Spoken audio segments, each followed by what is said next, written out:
Guess what, girls? Mommy has a baby in her belly. Are you guys excited? Yeah. Yes? Are you really excited? Oh my goodness. Come give me hugs. Oh. Oh. I love you, girls. I got the baby a hug. You want to give the baby a hug? I love you, Bella. You're so sweet. Give me a kiss. Mommy. Mommy. Yes, baby. Position of trust with respect to the victim in violation of Colorado Revised Statutes 18-3-102, subsection 1, subsection F. Do you understand? Yes, sir. Count 5 alleges murder in the first degree, a class 1 felony. It alleges that between and including August 12, 2018 and August 13, 2018, Christopher Lee Watts unlawfully, feloniously, and knowingly caused the death of Celeste Watts, a child who had not yet attained 12 years of age, and the defendant was in a position of trust with respect to the victim in violation of Colorado Revised Statutes 18-3-102, subsection 1, subsection F. Do you understand? Yes, sir. With regard to these first 5 counts, the minimum sentence that the court could impose if convicted is life imprisonment in the Colorado Department of Corrections, and the maximum death, the sentence is death.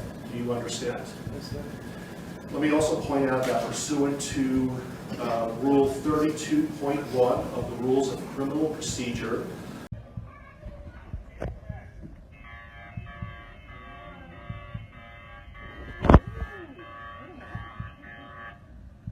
Can't run. Ready to bet, ready to do your work. Hey, now I can hug you. Now I can hug you. Come here. Come here, little girl. Hey. Hey. Airplane. I know. I did. Yes, I did. I don't want them to really go in the ocean. I mean, Ready, set. Go.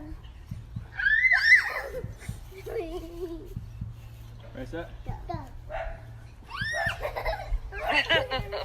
The pool opens in 2 weeks, too.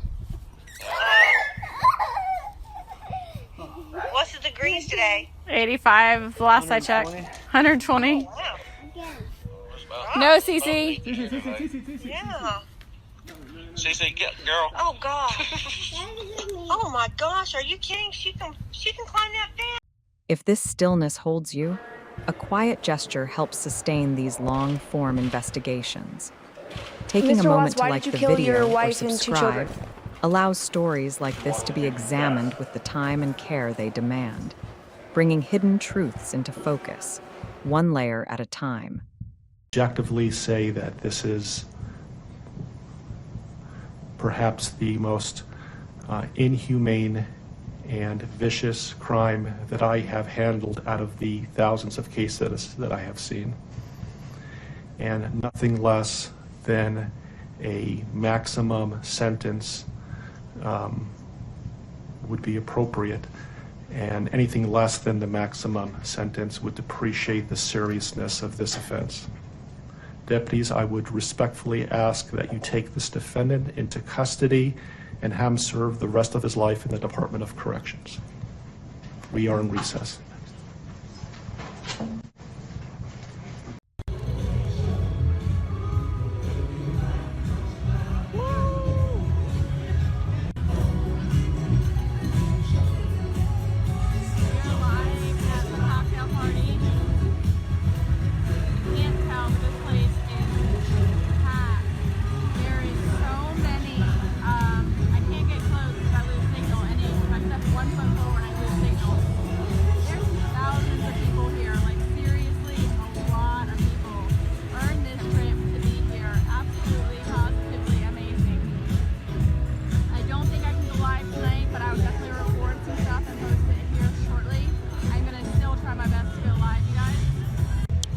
Everyone needs to deserve this. Everyone. Absolutely everyone. Tell them how much fun it is. It's amazing.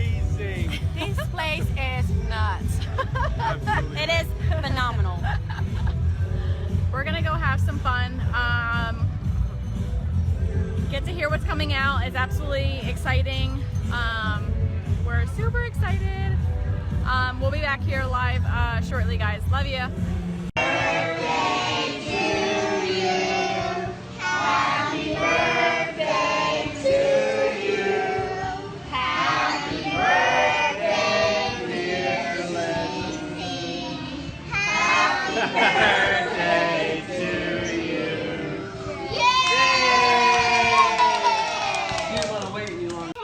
No candy, Mama. I don't have candy. No, Bella. Bella, you can't play with Mommy's lotion. So this is addiction palette number 5.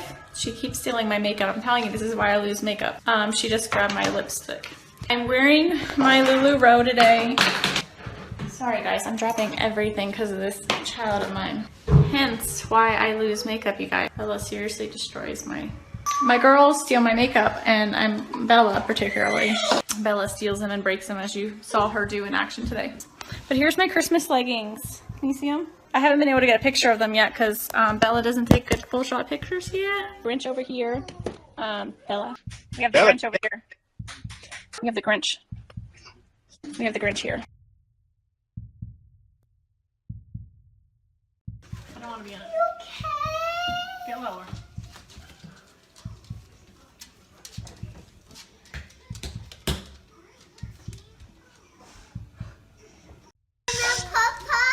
Tell them you love them. You're welcome. We love you. Say love Get you. your candy. Oh yeah, shoot, that's in here. Girls. Oh, CC Bella. Okay. You want chocolate? No chocolate? If you want chocolate, you just get this bowl. You want this one, the bigger one? We're gonna go. I love you too. This is the morning. This is why I love that I thrive. Cece, play patty cake on Daddy's head. Yeah, she's gripping it right now. Cece, play patty cake on Daddy's head. Go whack a daddy. Don't do that, Cece. Don't do it. Someone's got hollow. Whack a daddy. Don't spit. Don't spit on Daddy, please. Oh, that's a shower.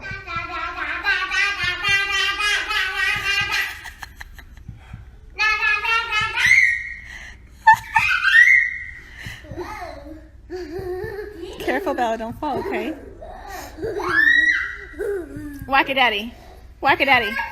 One more time, Daddy. Whack a daddy. Whack.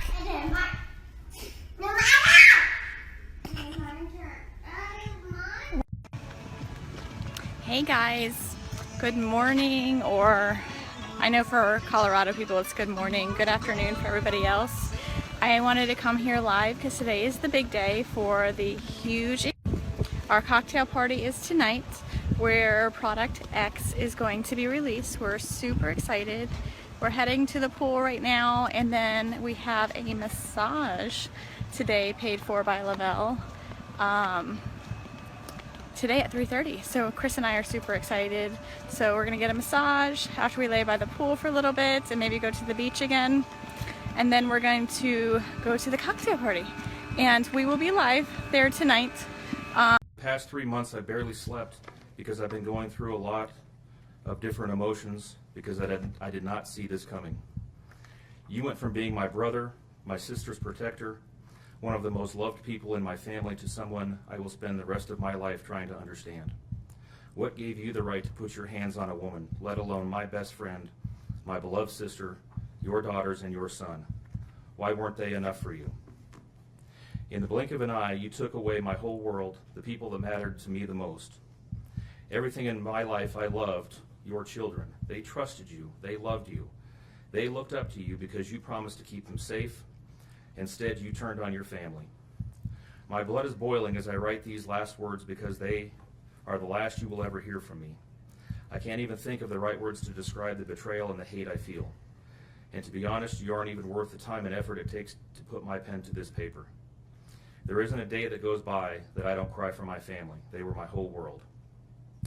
All I do is ask myself why. Why would you do this? You don't deserve to be called a man.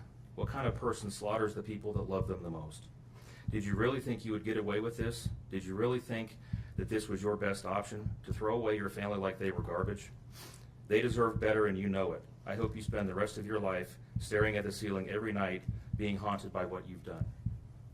None of us deserved this. Hearing my mother and father cry themselves to sleep in this hotel room causes me anguish that is beyond words.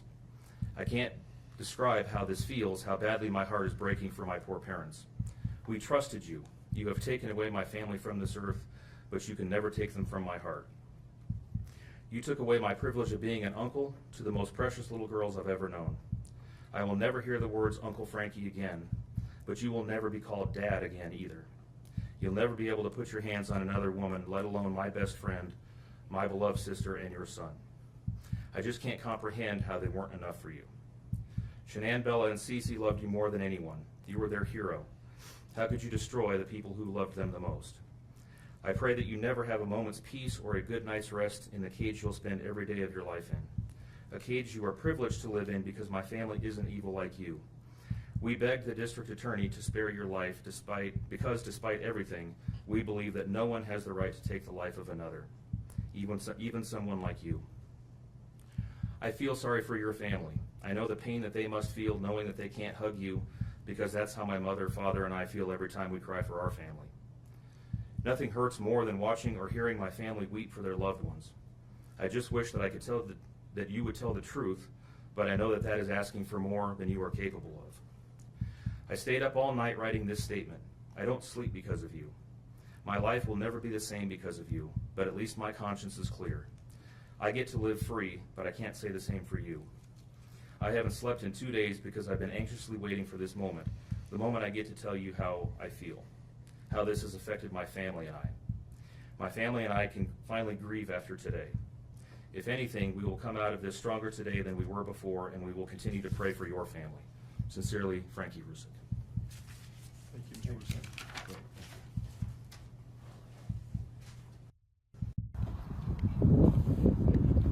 You're doing a good job, Ella.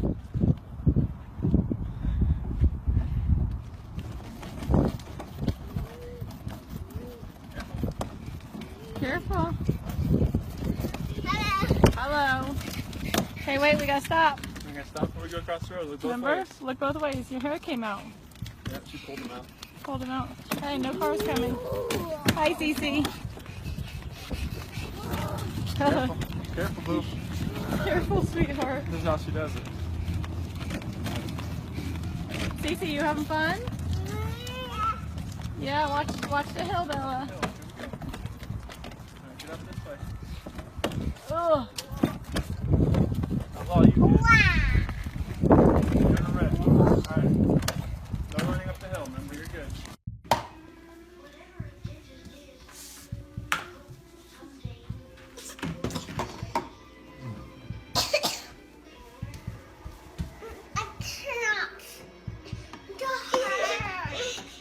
What, Cece? You can hold that.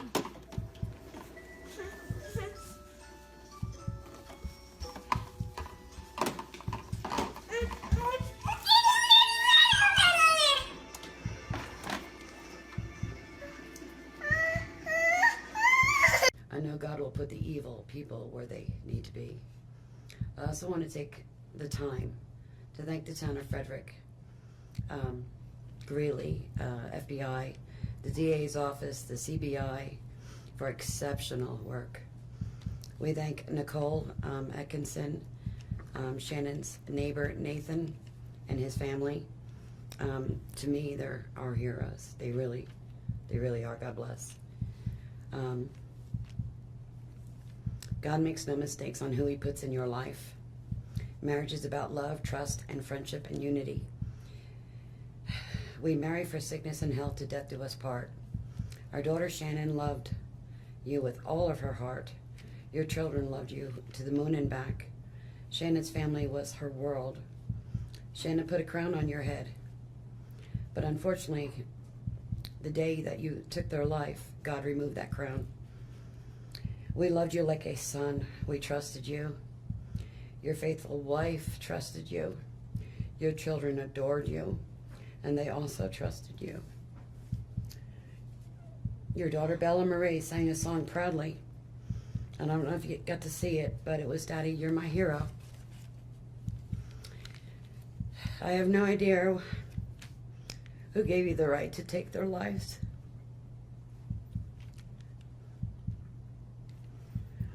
But I know God and his mighty angels were there at that moment to bring them home to paradise. God gives us free will. So not only did you take the family of four, your family of four, you took your own life. I want the world to know that our daughter and her children were so loved by us.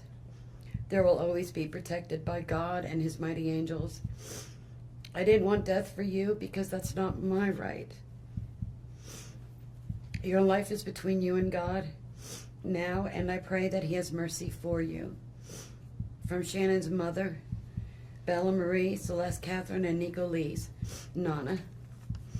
Thank you, Your Honor. Thank you for the birds so thank you for the love so sweet. Thank you for the food we eat. Thank you for the birds that sing. Thank you, God, for everything. Amen. I just want them back. I just want them to come back. And if they're not safe right now, that's what's tearing me apart. Because if they are safe, they're coming back. But if they're not, this has got to stop. Like, somebody has to come forward. August 18. So Chris, it's your house. You can go inside with us if you'd like, or you could stay out here. It doesn't matter to us. Doesn't matter. I mean, free reign, just whatever you got to do. Okay. Like, I can chill on the decks on the side of the sun, but Okay. it's cool. All right. Whatever you'd like. How long have you guys been married? So, we've been together 8 years, married 6 this year. Okay. And this is very unusual behavior? Yeah, we can get that dog out of here. Okay. She's gonna flip. There? Oh, that was... No, the doorbell, is that a ring doorbell? Yeah, like when you got a visitor, it does, but I don't think the speaker is on to where you hear it, like, by... Okay. I guess my question for you is, would it show her leaving with the kids? Did you have any alerts? If she came out here, yes. Like, if... Did you have any alerts today with that? Just when her friends were here. Does it only record when the doorbell rings, or anytime someone... If you're, like, right here, it should just start, the proximity should hit up. Okay, and if you had anything on that today? Just her friends. And what time was that? 12:10, and about 10 minutes afternoon. Okay. But nothing between the time when she got here this morning? Like, she got here at 2. Only thing this morning? Yeah, 2 o'clock this morning. So Okay. like 1:48 on here. And the only thing that was weird was that the garage door said it was left open after I left. And it might have been the sensor, but like my phone doesn't show when For your alarm? Yeah, it doesn't show if it shuts. And who's your alarm through? Vivian. Okay. But Nikki, her friend that came here about 12:10, she said the garage door was shut when she got here. Okay. That was the only thing that was weird. All right. Were you going to hang out there, or you want to come in here? I'll start here. Okay. I'm Cindy Watts. Ron Watson. Thank you. And I have authorized you to make a statement to the court as paternal grandparents of the children. And if you choose not to make a statement, but your designee, Ms. Powers, chooses to, she can do so as well. How would you like to proceed Can I today? read that? I want you to start, but I would like to read Who's that. going to be speaking today? Your Honor, initially, they've asked me, and they're hoping that they have the strength to speak, but if they do not, they've written out their statements and asked me to finish for them. So That would be fine. Who would like to go first? if I could start, Your Honor. On behalf of the Watts, Your Honor, and to the community, we thank you for the opportunity and the recognition under the Victim Bill of Rights. We come today as the grandparents and the parent of the daughter and children whose life was taken in this case. We are not here to ask for leniency. We are not in any way condoning or tolerating the crime that has occurred and the pain that has been caused. We join in our daughter-in-law and grandchildren's family in saying this should never have happened. This is not condonable. This is something that we will never get over. We appreciate the consideration that everyone has paid, most especially the families that have lost everyone. We appreciate that they begged for Christopher's life. We agree and echo what they have said, that it is not his place to take anyone's life, nor would it be our place as a community to take his life. So we thank you for the opportunity and for every consideration and effort that's been put out. The prosecution in this case has in fact respected the Victim Bill of Rights. They took the time to explain that the information that my clients had at the time that they were interviewed was not correct. They were misinformed, they were searching for answers, they were not intending to cause any pain to anyone, and they appreciate that the prosecution answered their questions and gave them the time and the respect and the consideration so that they could tell this court and everyone in this community that the interview content was not their message, that they accept that their son has done this, that they accept that he chose to plead guilty, that he sought and requested their consent and agreement for a life sentence. They appreciate that he is given the opportunity to serve that life sentence. It is his responsibility, it is his sentence, and it is not enough to make up for what has done. We understand and we join the family in that we have questions. We don't know how such a thing could possibly happen, or that a man that was responsible for raising his children and protecting his wife would take the steps that he did, and that he would disregard their bodies and the love that he had for them and they had for him and everyone else, and take the gestures and put this community through the investigation and the discovery and the responsibility of bringing justice. We do not understand that. We do not think it was appropriate. We cannot begin to think that an explanation will ever justify it. My clients indicate that they understand that a full opportunity for a confession with all of the responsibility and accountability has not occurred. And they support the family and the request that that happen, if not today, at an appropriate time, in an appropriate manner, so that everyone can have peace, to understand to the best of their ability the details that they need and to have their questions answered. And by giving this opportunity of a life sentence, we hope that he embraces that moment. That had the death penalty been pursued, there would not have been an opportunity to be accountable and to give a full confession. And had the death penalty been sought, counsel would have fought for his life, the prosecutors would have been engaged in a multiple-year battle, the families would have been torn apart, this community would have had to subsidize it and endure it, and we have so much respect and gratefulness that that did not happen. We would strongly encourage Christopher Watts to give that full confession in the tone and in the timing that he thinks is appropriate with the guidance of his counsel. We feel that it would be appropriate and helpful to ease the pain and the suffering. But we also say we don't think that there's anything that he can say that will ever account for his behavior. There's nothing that can be done to cure the harm he has caused. And he has the responsibility to serve his sentence with dignity and with regard for everyone, and to spend every breath that he has left in an atonement for what he has done. Do you want to read it? If I could just have you state your name for the record. Cindy Watts. Thank you. My name is Cindy Watts. I am the grandmother of two beautiful granddaughters, Bella Marie, Celeste Catherine Watts. I am also the mother of Christopher Watts, who I will be directing most of my statement to. First, I'd like to begin by recognizing the absolute horror of this crime and acknowledging the devastating loss that both the Rusek family as well as our family have faced. Our families have been irreparably broken by the needless deaths of Shanann, Bella, Cece, and Nico. This is something we will never get over.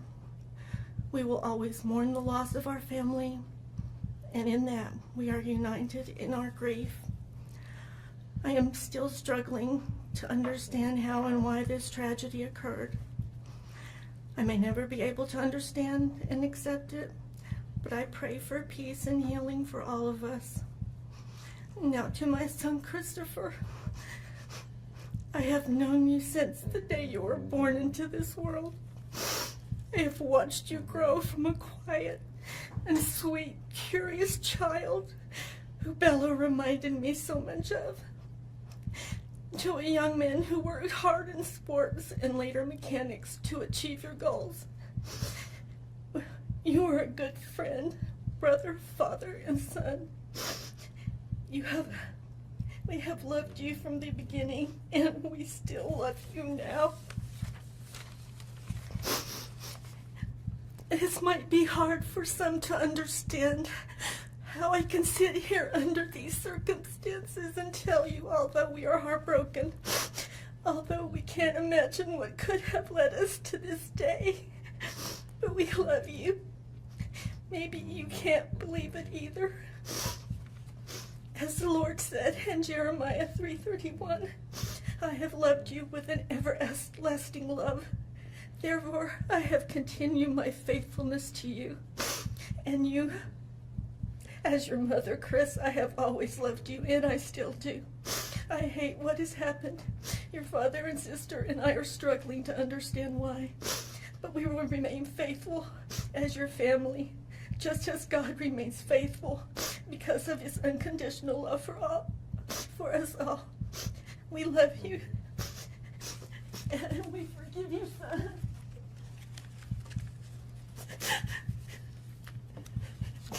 Thank you. Judge, if I could read Mr. Watts' statement. Yes. My name is Ronnie Watts, and I am the grandfather of Bella, Celeste, Nico Watts, and I am the father of Shannon. I am the father of Christopher Watts as well. And one of the most important things I've done in my life is to raise my children and to watch as they started their own families. I spent many years coaching Little League and talking to my son, taking him to the races, and sharing my love and knowledge of cars with him. He was just as involved with his girls. I believe he loves his girls. I know he does. This tragedy has impacted my family in so many ways. Beyond losing my precious grandchildren, our beloved daughter-in-law, we are forced to question everything. We still don't have all the answers, and I hope one day, Christopher, you can help us. Chris, I want to talk to you as a father and son. You are here today accepting responsibility, but I want to tell you this now. I love you. Nothing will ever change that, and I want you to find peace, and today is your first step. The Bible says if we confess our sins, God is faithful and just and will forgive us. Chris, I forgive you, and your sister forgives you, and we will never abandon you, and we love you. Dad. Judge, thank you for the opportunity to address the court.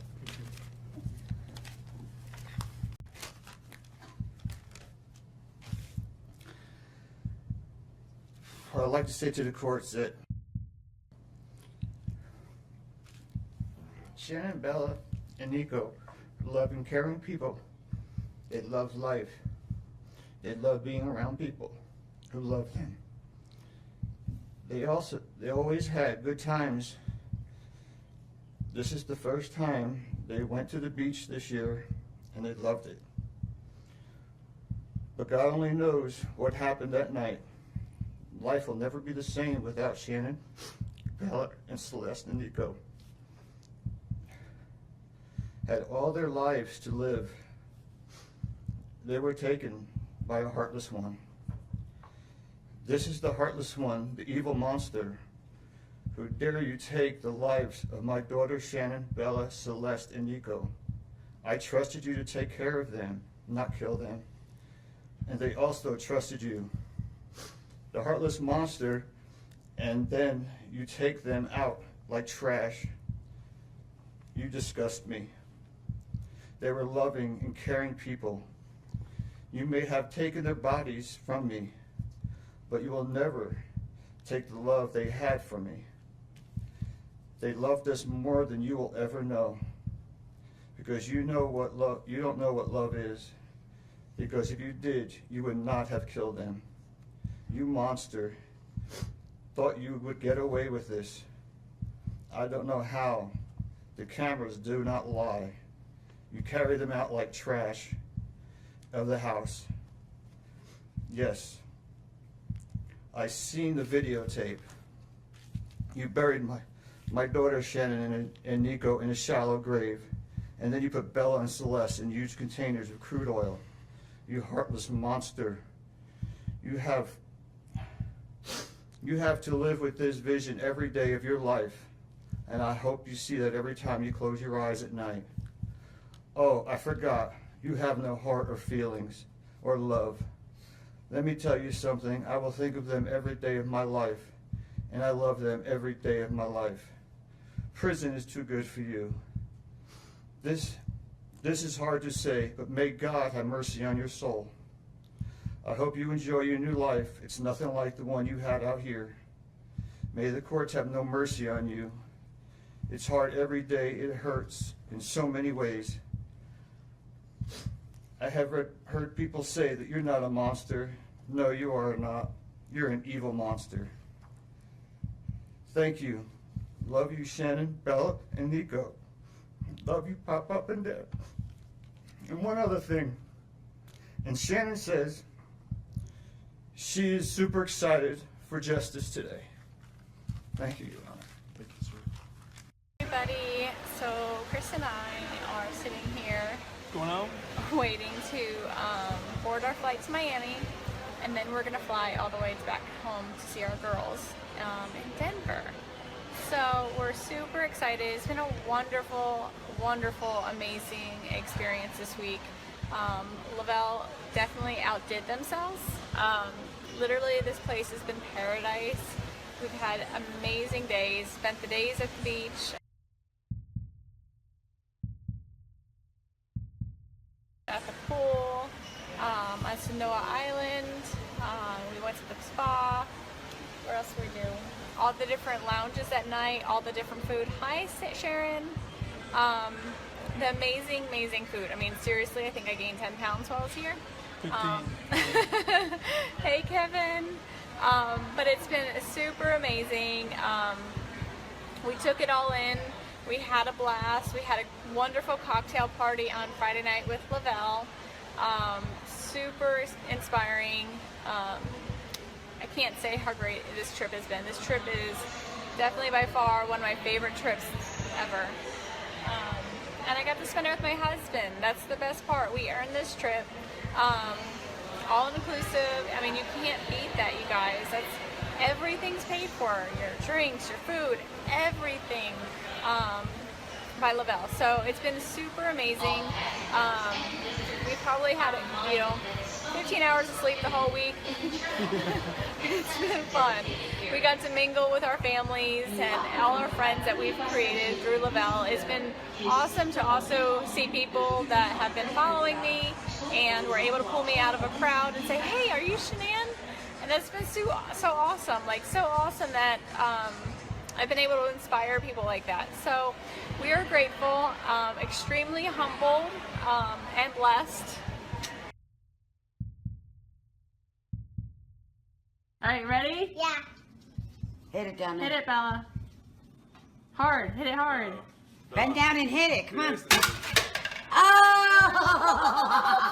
Nice. Oh, she wasn't hit it, Chris. Hit it hard.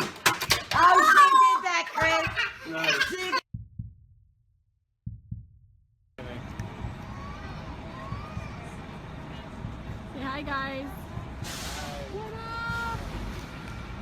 CC downtown Denver, like cruising on Chris's shoulder. She's definitely working him. Hi, CC.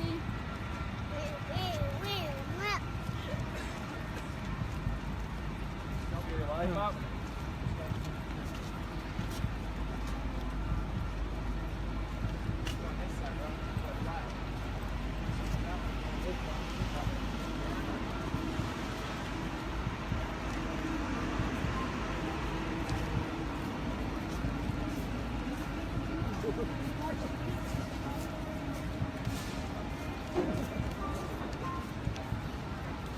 Susie's been taking a wear tear on Chris's shoulders.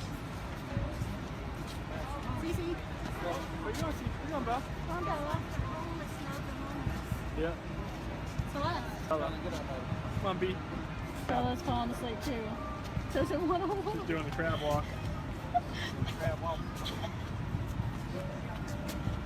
I'm sorry. Oh, torture your children. Make them walk downtown Denver. Poor kids. Poor daddy's shoulders. Cece.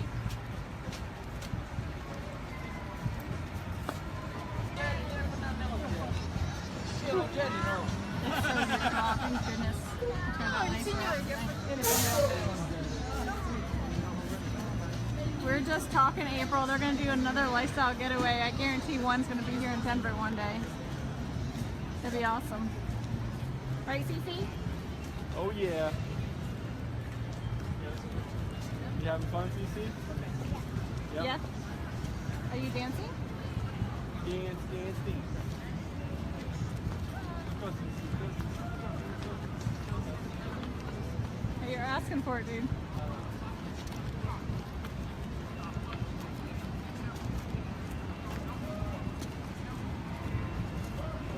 Bella said Papa's her best friend.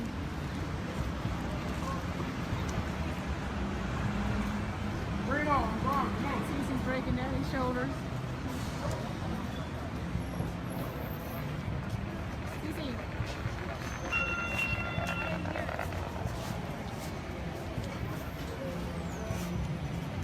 There's Mimi and Papa with Bella. And downtown Denver. So different when it's not late at night.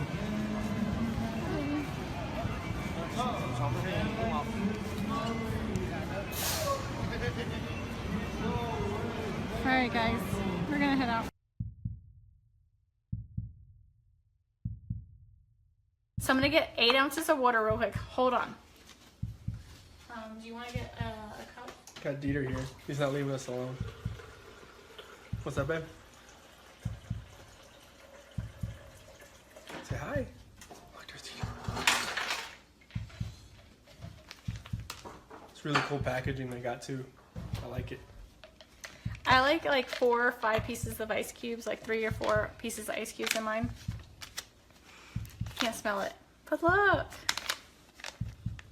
I'm so excited for you, Shannon. I'm going to shoot you a message when I get off here. I just put the kids down. Don't mind me, guys. I'm in my pajamas already because it's bedtime. It smells good. Oh my god. Smell that.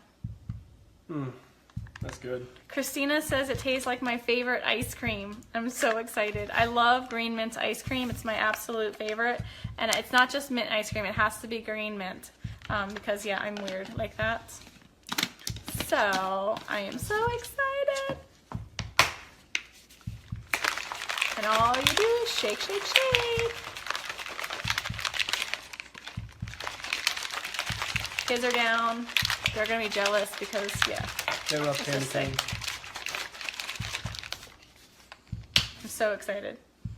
Oh my goodness. It does smell like my favorite ice cream. I'm only going to give Chris a little bit because I don't think I'm going to want to share this. Ready? Here it goes.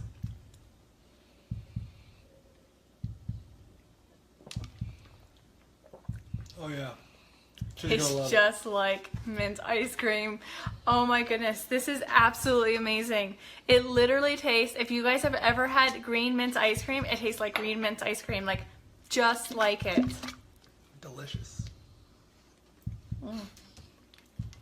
That is really, really good. I don't know why he's crying. He wants to sit on the car. Charlie, it tastes like green mint ice cream. Have you gotten yours yet? Oh my god, it's so good. It's like 7 o'clock at night here. I love this. This is gonna be like my dessert at night. Hey Lisa. I'm not ignoring you guys. If I didn't see your message, I'm sorry. It is amazing. Absolutely, positively amazing. This is probably my new favorite. Like, oh wow. Michelle, it's amazing. And you know what I'm gonna do? I'm gonna try this tomorrow, so be prepared. I'm gonna go live tomorrow. I'm gonna try it with this. Hold on. Uh-oh. What are you trying? Oh. Cafe. Oh my goodness, it's gonna be amazing. Oh, Chris, that stinks. It's amazing. Let me just tell you, it's absolutely positively amazing. Are you talking to me? No, different Chris. There's a lot of Chris's. Hey, Melissa, did you get yours yet? It's so good, girl. Michelle, when's yours? Look when it's supposed to be delivered. Okay, that's absolutely amazing. Candy cane lifestyle mix. Candy cane lifestyle mix, and it's healthy. Like, seriously healthy. Oh my goodness, it doesn't get better than this. They never, never, ever disappoint. Never, ever.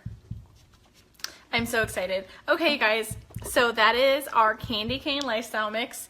It's absolutely amazing. I know they sold out, so I don't know if they got more coming in. I do have three extras if I'm willing to share. Yeah. So anyone wanting to start the Thrive experience, I have 3 extra candy cane for you. Herb, I got you covered. It's so good. Like, seriously, mint ice cream. Green mint ice cream is exactly what it tastes like. Like, amazing. I'm gonna actually blend this tomorrow with some ice. That's gonna be awesome. It's gonna be a little treat. Ice cream in a cup.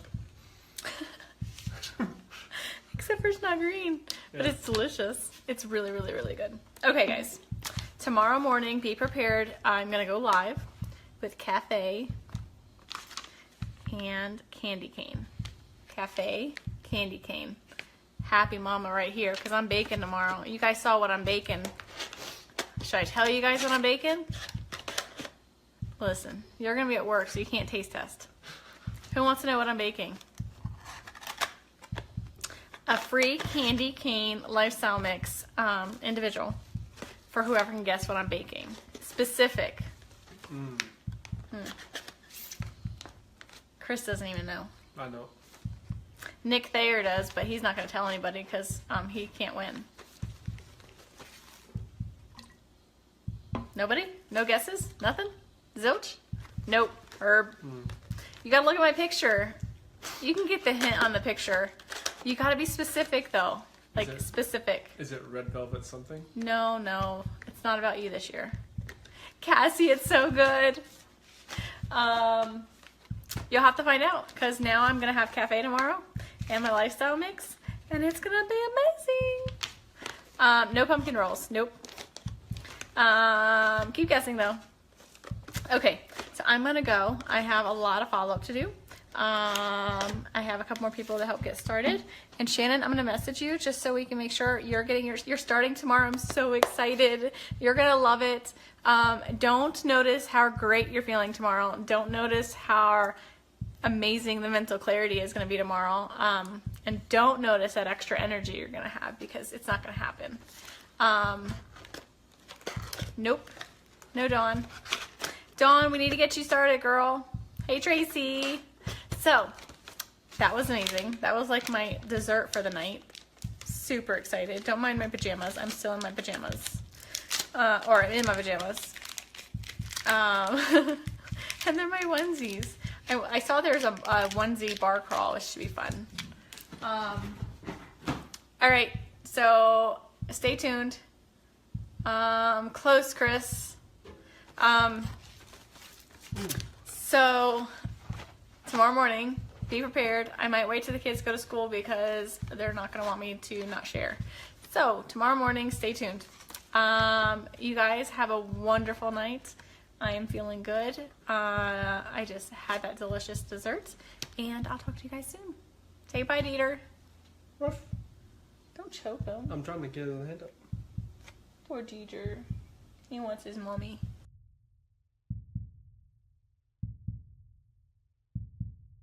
I think that's about it. Today's Sunday. Chris ran at 6 o'clock in the morning on a Sunday on his day off. What'd you do, 5 miles? Well, come over. So, you know, it's amazing what you can do with Thrive and how it gives you the energy and mental clarity. How are you watching and you're sitting right here? I'm right here. Weirdo. So Chris has lost a significant amount of weight since you started Thrive. How much? 50 pounds. And he's in a medium. He went from a 2X to a medium. And that was before, most of it was before Duo. Oh yeah, all of it was. And Duo is new. So, you know, filling in those nutritional gaps, helping your body, you know, feed itself with the premium nutrition, helps your body crave less. You definitely eat healthier. We haven't changed our diet. As you see, we've eaten banana bun bread this week. Mm-hmm. We've had brownies. And, you know, I'm sneaking in candy corn here and there. So, it's amazing. Thrive has a lot of benefits for everybody. Go Chiefs. Who won that game a couple weeks ago? I believe the Steelers won that game, if I recollect. Love you, Jess. I'm waiting. She's a diehard Chief fan. Diehard. So, if you guys want more information, if you are looking to try it, shoot me a message. If you're one of Chris's friends, shoot him a message and he can get you some more information as well. We have 2 spots left for either the cafe for free or your DFT, regular DFT. So shoot me a message. Thanks everyone for hopping on. I see a lot of my faves are on here. Nikki, I sent you a message. Amy, I saw your message. I'll respond back here in just a minute. Who else is on that I missed? Okay, so Amy's sending us some Steelers stuff. I gotta send her some money too. Thrive Forever. Yes, it's amazing. So Christina just jumped on. Hi, Christina. Hey, I'm sending over Cece's smallest jersey for you to put on Coral. Tell DJ if he doesn't have a jersey for her, we're getting a Palomalu jersey. Perfect size for Coral. It still fits Cece, so tight. So you better tell DJ he better hurry up and get her whatever jersey you guys like. So Amy, that's coming your way too because Cece's growing out of it. It's a Palomalu 12-month jersey, but it still fits her and she's a chunk. That's good luck jersey. It is a good luck jersey, so we haven't parted with it yet because it's good luck. So, does anyone have any questions that's new and would like? You can use credits today, so if you have Laval credits, you can use credits to buy the Duo, DFT Duo. So yeah, I think that's it. Anyone have any questions? Once, going twice. I forget what else I was going to say. I want a cafe right now with my lifestyle mix though. All right. So McKenna will have plenty of time to wear it because it's, you know how they're larger. They wear larger, so. All right, so shoot me a message. I'm going to go celebrate with a piece of banana nut bread. Just kidding. Maybe. So if you guys have, shoot me questions if you guys have any questions. Thanks for hopping on. Go Steelers. And talk to you guys soon. Hey, Christina, call us tonight about 6:30 our time. No, Eastern. 6:30 our time? Yeah, 6:30. We'll start the chant. Oh, girl, she's teeny tiny. It'll perfectly fit her. If Cece's wearing this now and she's in 3T, she'll totally be able to wear it for a while. It's just worn. It's definitely worn. Bella's worn it. Cece's worn it. It's our favorite jersey. So, anyone? Oh, that's what I wanted to say. anyone is interested in earning over $1,300 in legit cash and bonuses, shoot me a message. Company offers a huge incentive. Perfect time for Christmas. So if you're ready to start, it's free. You can promote the company for free. You can be a customer for free. So shoot me a message. I'd love to help you. I'd love to give you at least the information so you can kind of decide what you want to do. You can thrive for free. We've been thriving for free for 20 months. So super, super awesome. So talk to you guys later. Hey, Jess. I saw you hop on. I think that's it. If I forget, I'll come back. We'll come back with Cece and Bella later, and we'll do the Here We Go Steelers chants because they love it. And Amy, we'll have to get you in, FaceTime in, and we can do it together. All right, guys. Have a wonderful day. Hey, beautiful. Hey, everybody. So I'm home with the family, and they're excited to try the new Pro Bars, and they came in, I think, yesterday. So we have cookies and cream, and we have lemon meringue. Who wants Pro Bars? I do. All right, so do you guys want lemon meringue first, or do you want cookies and cream? Cookies. Cookies? I want that. You want the lemon meringue?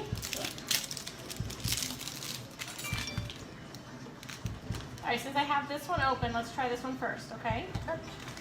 Cookies and cream. And Daddy's gonna try it too. Yeah. Are you both? Yes, so everyone's gonna try Chris Crumb cookies and cream. All right, Bella gets cookies and cream, Cece gets cookies and cream. Ready? Ready? Set. You're the taste testers. Yummy. Is it yummy? What's it taste like? Chocolate. Chocolate. What else? Watermelon. Watermelon. What's it taste like, Cece? Chocolate. Chocolate? Uh-huh. Is it delicious? Daddy? Oreo wrapped with vanilla. It's nice. Oreo wrapped in vanilla? Mhm. Is it yummy, Cece? Is that good, Bella? I think they like cookies and cream. Okay, so let's try the lemon meringue. Hey, everybody. So, a little crazy over here. Cece loves the cookies and cream. You like it? Oh, yeah? Nothing. Good thing. Don't mind me. It's been a long travel day yesterday. Been cleaning, regrouping today. Hey, Jen. Okay, so Chris, this is the lemon meringue. Nope, that's Daddy's. Here's yours. Wait, don't take. Wait. Here, Bella. Okay, this one's lemon meringue. It's like the pie, but better because I don't like the pie. Ready, set, go. Ready? Hey, Jessica. That's so good. How's that taste, Cece? Good. Good? Yeah? Do you like that one better? Me too. I like it. What's it taste like? You like lemon meringue pie? Straight out the box. Bella, what's it taste like? I don't like it. You don't like that one? Bella doesn't like that one. That's okay. Okay. You like the birthday cake, right? And the cookies and cream? Yeah. Dieter, do you want some? Yeah, Dieter wants some. All right, so which one's your favorite out of all the Pro Bars? Hey, Wendy. I would say lemon meringue. Lemon meringue? What's your favorite, Cece? Birthday? Mommy's favorite. What's your favorite? The cookies and cream? Wow. You have to keep 3 on stock. It's a good thing. How do I turn this around? It's a good thing that I have all 3 of the favorites in the house. Cinnamon rolls were sold out of it here at the house. I want dip and cream. You want dip and ranch? You want ranch dip and chips? Jess, I have them all. I just ate all of the cinnamon rolls. Cece actually really likes the cinnamon rolls too. Look at that one. Cookies and cream. You got Cookie Monster.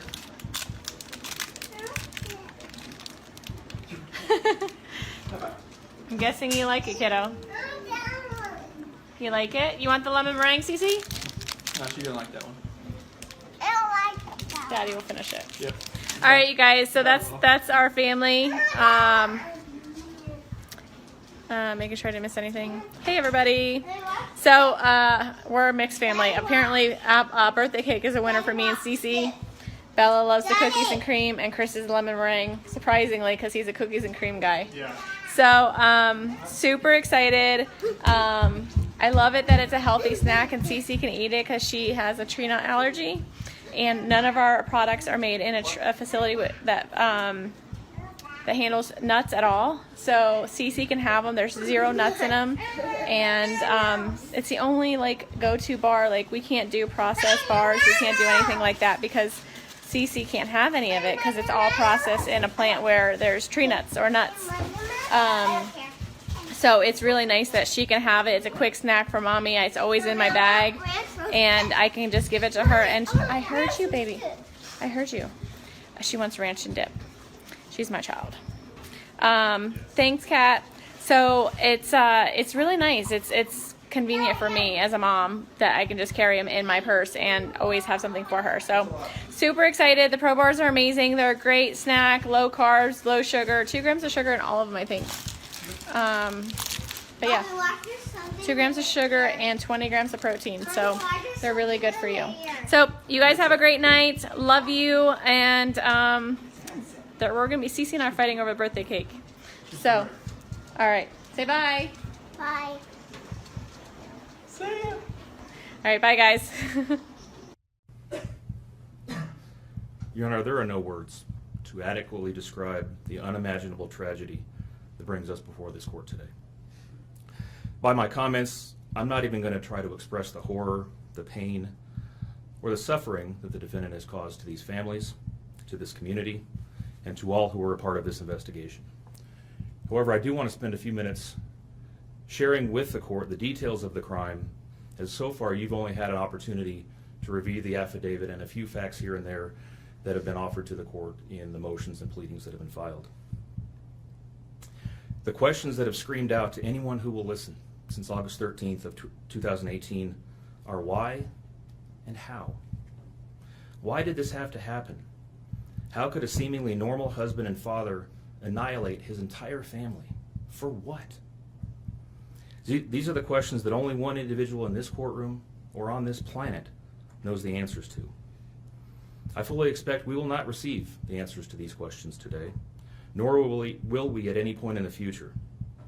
I don't expect that he will ever tell the truth about what truly happened or why. Even if he did, there is no rational way that any human being could find those answers acceptable responses to such horrific questions. The best we can do is try to piece together some kind of understanding from the evidence that is available to us. And the evidence tells us this: the defendant coldly and deliberately ended 4 lives. Not in a fit of rage, not by way of accident, but in a calculated and sickening manner. Shanann was 34 years old. She had married the defendant in November of 2012. Over the weekend leading up to August 13th, she had been at a work conference in Phoenix, Arizona, and returned home in the early morning hours of August 13th. We know that she got home about 1:45 in the morning. The doorbell camera on their home shows her arriving back home from the airport. Shortly thereafter, at least according to the defendant, they had what he referred to as an emotional conversation about the state of their marriage and about what their lives would look like going forward. What was said during that emotional conversation, only he knows. What we do know is that shortly after that, the defendant strangled her to death with his own hands. We know that he slowly took her life the morning of August 13th. We know that this was not done in an uncontrolled, vengeful manner that he tried to describe to agents from CBI and the FBI. If that were the case, you would expect to see vicious, horrible bruising about her neck, shoulders, and face. You would expect to see the hyoid bone in her neck broken. You would expect to see some kind of defensive wounds on his body as she struggled and fought for her own life. None of those are present. The only injuries that were on Shanann's body were one set of finger or bruising, what appeared to be fingernail or finger mark bruising to the right side of her neck. We know that our experts will tell us that it takes 2 to 4 minutes to strangle someone to death manually with their own hands. The horror that she felt as the man that she loved wrapped his hands around her throat and choked the life out of her must have been unimaginable.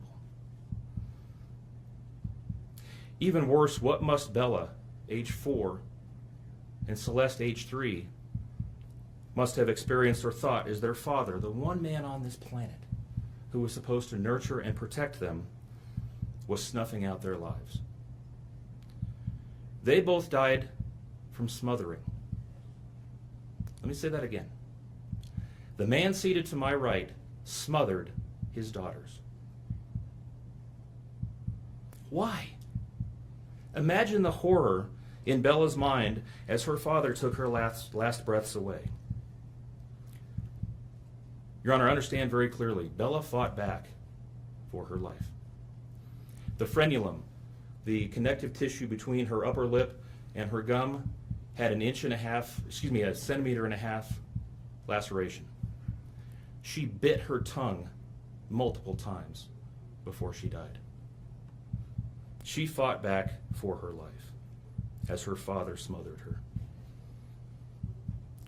Celeste had no such injuries. In fact, she had no external injuries at all. But according to the medical examiner, she was smothered nonetheless. The defendant then methodically and calmly loaded their bodies into his work truck, not in a hasty or disorganized way. He was seen from the neighbor's doorbell camera backing his truck into the driveway, going back and forth into the house and back out to the truck 3 different times, 1 time for each of their bodies. He then drove them away from their family home 1 final time, intent on hiding any evidence of the crimes that he had just committed. In 1 final sign of callousness for his wife, his daughters, and their unborn son, and their remains, he drove them to a location that he thought no one would ever find them, to one of the oil tank batteries with which he was so familiar. He knew this was safe. He had texted a coworker the night before saying, "I'll head out to that site. I'll take care of it." He had carefully ensured that he would be alone in the middle of the plains to secrete away the remains of his family in a place that he hoped they would never be found. In 1 final measure of disrespect for the family he once had, he ensured that they would not be together, even in death, or so he thought. He disposed of them in different locations. He buried Shanann and Nico in a shallow grave away from the oil tanks. Bella and Celeste were thrown away in the oil tanks at this facility. Different tanks, so these little girls wouldn't be together in death. Imagine this, Your Honor. This defendant took those little girls and put them through a hatch at the top of an oil tank, 8 inches in diameter. Bella had scratches on her left buttocks from being shoved through this hole. A tuft of blonde hair was found on the edge of one of these hatches. The defendant told investigators that Bella's tank seemed emptier than CC's because of the sound that the splashes made. These were his daughters. Significantly, when his coworkers arrived at the tank battery later that morning, to a person, they all described him as acting completely normally. It was a normal workday, even while his daughters sank in the oil and water not far away from him. And then his efforts at deception truly began. We've all seen the emotionless interviews that the defendant gives to the local media, asking for help in locating his family. We watched as he claimed that the house was empty without them, and that he hoped that they were somewhere safe, and that he just wanted them to come home. He told investigators that they were at home sleeping when he left for work that morning, and that Shanann had told him that she was taking the girls to a friend's house for the day. What is striking about this case, Your Honor, beyond the horrors that I've already described to you, is the number of collateral victims that he created by his actions. While he stood in front of TV cameras asking for the safe return of his family, scores of law enforcement officers, neighbors, friends, and family scoured the area, fretted for their safe return. They texted him begging for any information and sending him their best wishes, all the while he hid what he had done. The list of indirect victims does not end there. Think of the firefighters and the Colorado State Patrol hazmat experts who had to don protective suits and who were called upon to pull Bella and Celeste out of those oil tanks. Or the coroner employees who had to conduct these autopsies. Or the victim assistants who frantically attempted to ease the suffering of those affected. All of this, Your Honor, for what? Why? Why did this have to happen? His motive was simple, Your Honor. He had a desire for a fresh start, to begin a relationship with a new love that overpowered all decency and feelings for his wife, his daughters, and unborn son. While Shanann texted the defendant over and over again in the days and weeks leading up to her death, attempting to save her marriage, the defendant secreted pictures of his girlfriend into his phone and searched and texted her at all hours of the night. While Shanann sent the defendant self-help and relationship counseling books, one of which, ironically enough, was thrown in the garbage, he was searching the internet for secluded vacation spots to take his new love in researching jewelry. And while Shanann took the girls to visit family in North Carolina, the defendant went to car museums and the sand dunes with his new girlfriend. The stark contrast between the subjects of their internet and text content is absolutely stunning. Even the morning after he killed them and disposed of their bodies, he made several phone calls. One was to the school where the girls were supposed to start, telling the school that the girls would not be coming to school anymore, that they were being unenrolled, presumably to give him some more time before law enforcement notification about them going missing. He contacted a realtor to start discussing the selling of his house, and he texted with his girlfriend about their future. None of this answers the questions of why, however. If he was this happy and wanted a new start, get a divorce. You don't annihilate your family and throw them away like garbage. Why did Nico, Celeste, Bella, and Shanann have to lose their lives in order for him to get what he wanted? Your Honor, justice demands the maximum sentence under the agreement reached by the parties. As you will recall, the agreement calls for life sentences as to Shanann, Bella, and Celeste, and all of those to run consecutively to one another. It also calls for the count of unlawful termination of a pregnancy as to Nico to run consecutively to counts 1, 2, and 3. I would suggest that the extreme aggravation present in the defendant's conduct and in the efforts that I have described mandate that the sentences for counts 7, 8, and 9, the tampering with a deceased human body, each be the maximum of 12 years, and that those sentences run consecutively to one another. It is very clear that each of these acts, that these were not the subject of one act, but each oil tank that he walked up with his daughter's bodies and the hole that he dug for his wife and unborn son mandate a mandatory consecutive sentence. It's been alluded to this morning, but the defendant was certainly eligible for the death penalty in this case under the existing law in the state of Colorado. As you heard, Shanann's family strongly opposed my office seeking the death penalty and being bound to the criminal justice system for the next several decades. That's in large part, as you've heard, why we have reached the agreement that we have. 4 lives were lost at the hands of the defendant on August 13th for reasons that we will never fully understand, nor will we know. In the end, the Rusick family was much more merciful towards him than he was towards his wife, his daughters, and his unborn son. Prison for the remainder of his life is exactly where he belongs for murdering his entire family. Thank you.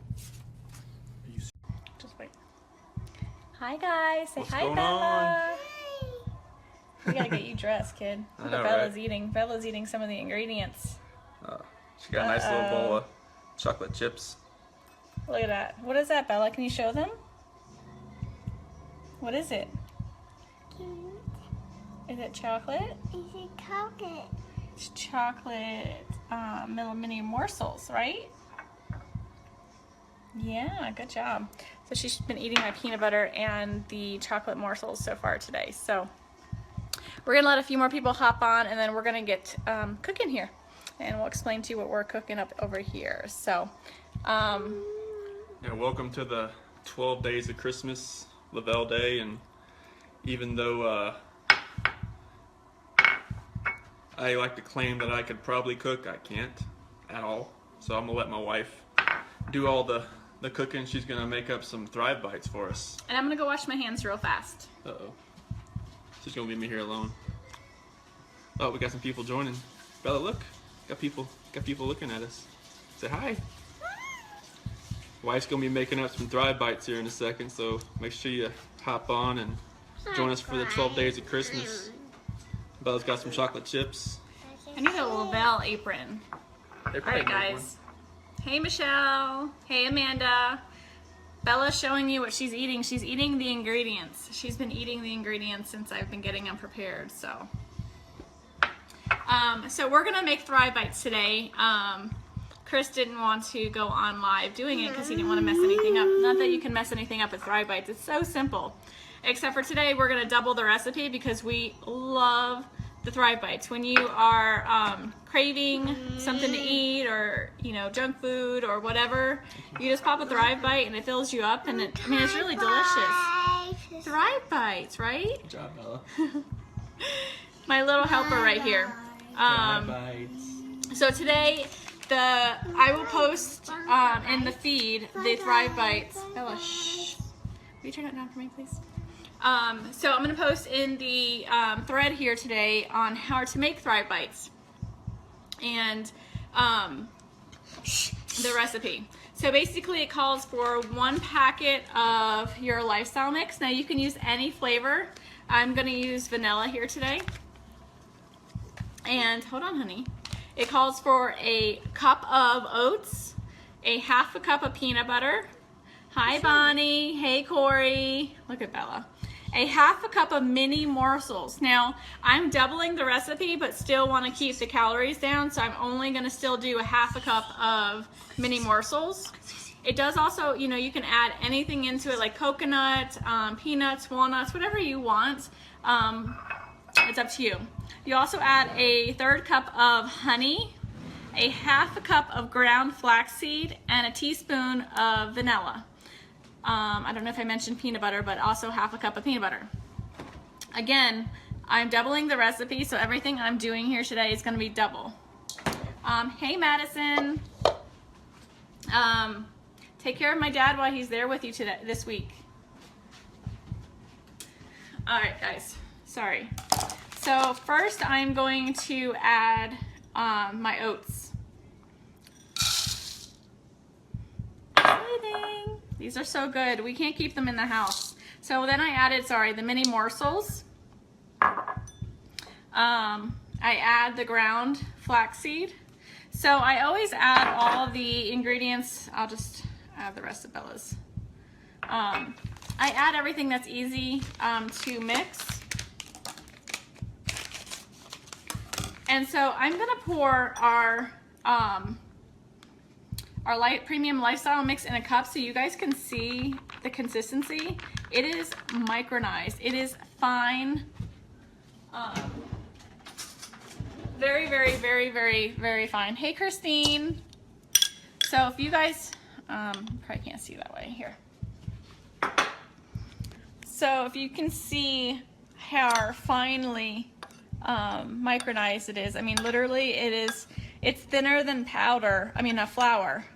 I don't know if you guys can see that very well. So, hey, Mandy.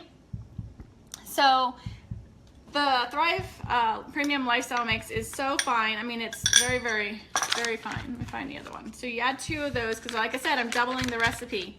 Hey, Sharon. And so now I just pretty much mix this.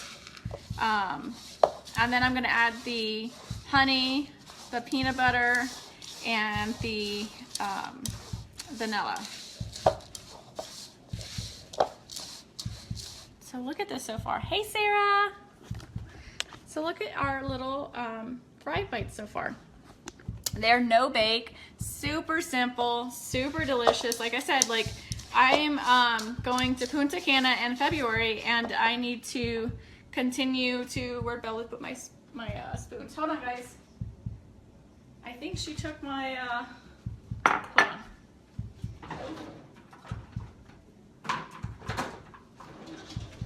All right, I got 2 more. So if you're like me, yes, Michelle, they're super delicious. So now I'm gonna add the honey. So I'm going to Punta Cana in February, and as much as I wanna get into the gym, and I'm working on trying to find the time between work, you know, being a stay-at-home mom with the 2 girls, life and everything, it's really hard to get into, I just added the vanilla, sorry. It's really hard to get myself into the gym as much as I really want to. I've been doing some kind of like mini workouts at the house, like squatting and things like that, but it's hard for me to get to the gym. And being a stay-at-home mom during the day and working overnight shifts, you tend to snack a lot because you're always around food, and you know, whatever happens, you know, the kids are eating snacks, you jump on snacks. So this is my way of making my own snack, that instead of me grabbing a fruit roll-up or a bag of chips or any of that stuff, I just grab one of these, and I've made my own for the kids too. So they have their own little protein bites Bella loves. So now that all my ingredients are in here, I'm just going to mix it up really good. And as you guys know, messing with peanut butter, it's fun. So, sorry, I don't like a mess when I'm cooking. Not that I'm cooking. I know, Bonnie. So Bella does squats with me at the house because, you know, we all gotta work up the backside, right? So I am doing squats at the house, and it's super funny because she tries to do them with me. And so here comes Cece, the sumo wrestler, doing squats in my living room because she literally looks like a sumo wrestler when she's doing them. Yeah, Mandy, so that is my favorite side effect. And you know, the thing is, it's not a weight loss company. And as you know, I use you as an example because you are super skinny when you started Thriving. And so like, it's not a weight loss company, but you know what, with anything you can do, you can manage your weight, you know, with just the small things that you do with cutting out junk food. Like that's what has happened with me when I started the Thrive experience, is I no longer crave a lot of the junk foods as I used to crave. And being lazy from, sorry, I'm getting another spoon. Some of the, you know, filling in your nutritional gaps and craving more water, which is all I used to drink before, but I really crave a lot more water now. And on top of that, like I'm literally eating better. So that's really huge. You know, you got to take care of your body. You got to eat better. I'm changing the spoon because of the peanut butter. Hi, Carrie. So we're making mini Thrive, or not mini, but Thrive Bites here. So my hands are washed. Sometimes, you know, when you're in the kitchen, you just stick your hands in there. With the heat of your hands, it helps to melt the peanut butter a little bit, and so it kind of makes it easier to manage, so to speak. And then we're just going to literally roll these into balls, whatever size you like. I like to do them in like little minier sizes. So, and I'll kind of demonstrate here. Let me get this.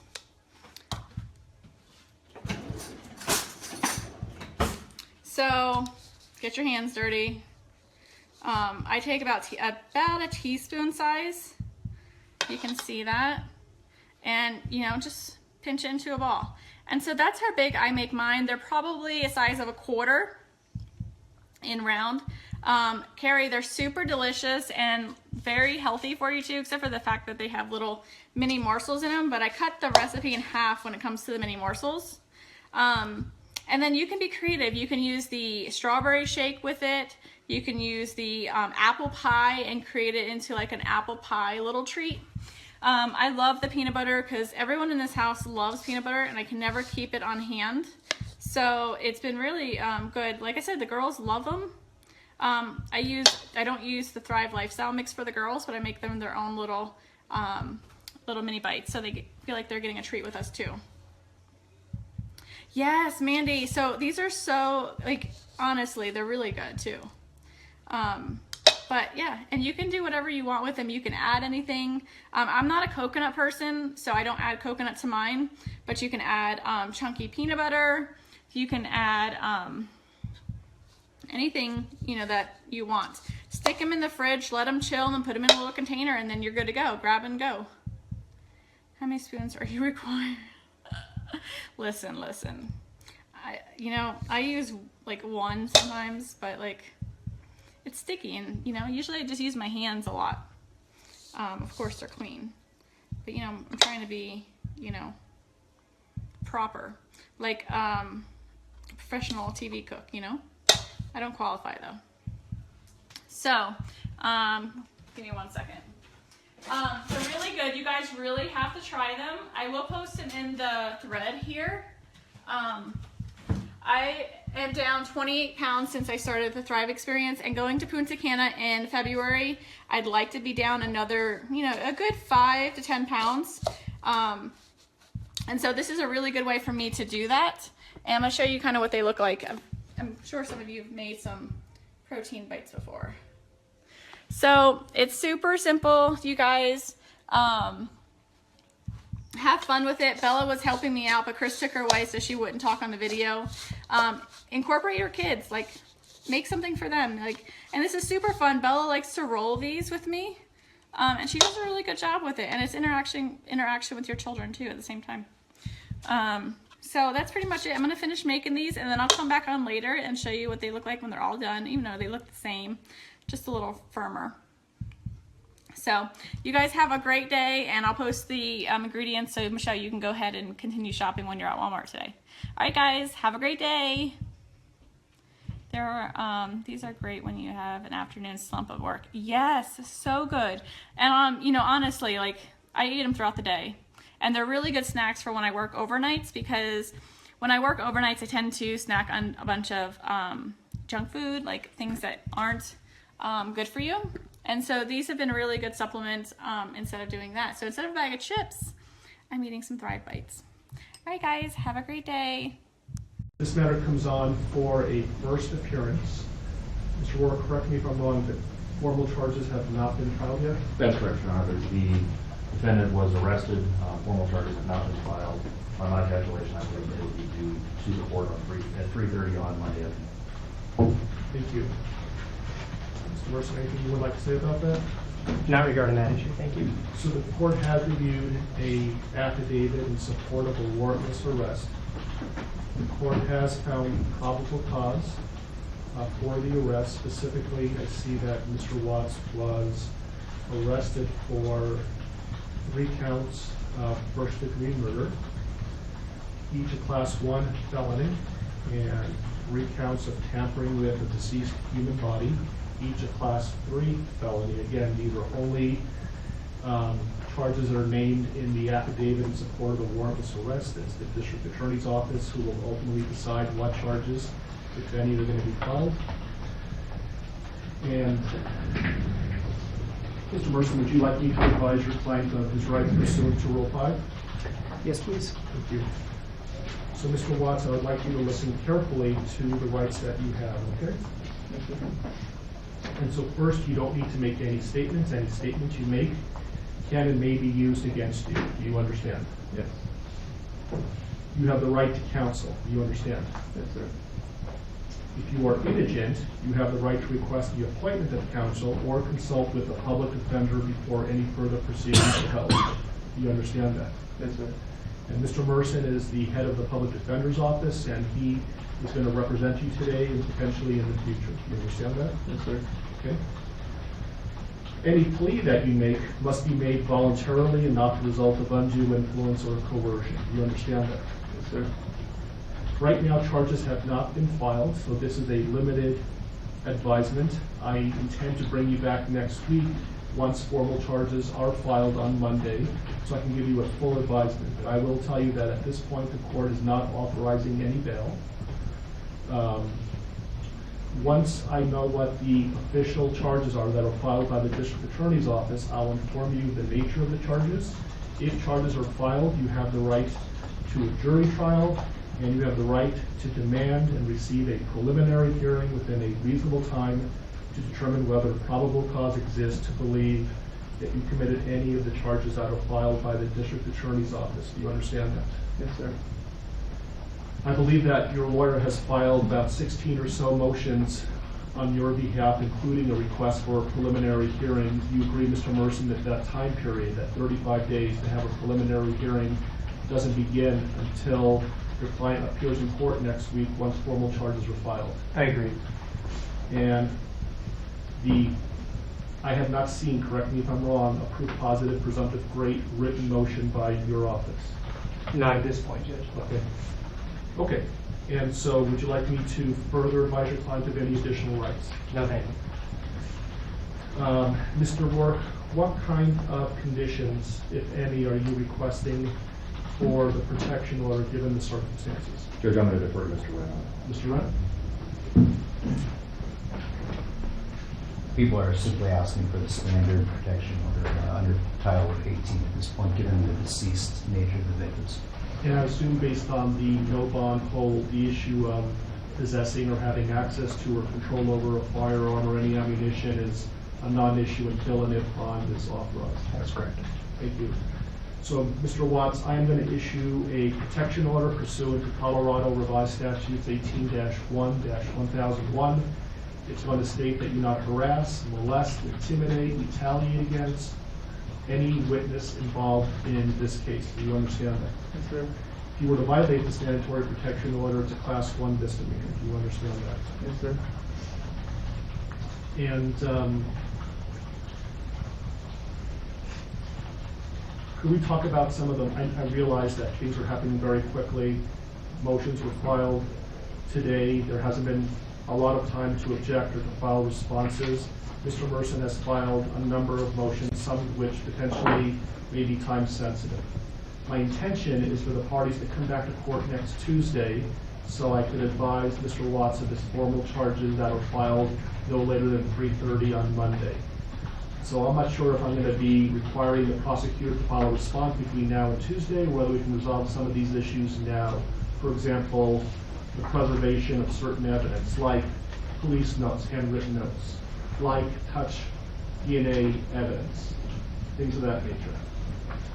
Your Honor, I think we can address some of these pretty quickly, but certainly not all of them. We would be asking for time to file a written response to some of them. Yeah, I'm just concerned about the time that elapses between now and Tuesday, and I want to make sure that the evidence that's being requested to be preserved is preserved.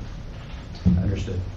So, for example, can you, any objection for me to order that all law enforcement, both state and federal, that were involved in this case, preserve their handwritten notes? Any objection to that? No. So I will grant that request. Did you read Mr. Merson's motion with regard to touch DNA? I believe that was filed under seal, and I have not seen it. It was suppressed, so they should have had access to it. Gail, Christy, could you print out a copy for Mr. Wren? Again, I appreciate the fact that this happened very quickly, and so let me get you a copy of that, a hard copy of that, and then you can review it and let me know what your thoughts are. Is there an autopsy that's scheduled to be conducted in the near future? Not yet. There was a 16. 16? Yes. And while we're waiting, Mr. Merson, I noticed that... Actually, I'm sorry to interrupt, Judge. It was D17. D17? Yeah, sorry. So I see that your motions are numbered, but I'm missing 9 through 15. Yeah, I basically counted them and then started off. There were some other people in my office that had filed those other pleadings and not numbered them. I just want to make sure I'm not missing something. I don't think you are. I think many of them concern the media issue. On the way over here, the deputies advised the court had already ruled on that. So to a certain extent, some of that is moot. But if we are going to take a D17, in light of the fact that the affidavit is still sealed, I would ask that the court seal the courtroom and just allow the parties to argue that, because it will require me to talk about information in the affidavit. Well, why don't we give Mr. Wren an opportunity and let me know whether, without talking about the substance, whether he has an objection or not. It's really more of putting the prosecution on notice than anything else. Why don't you read it first and let me know what you think.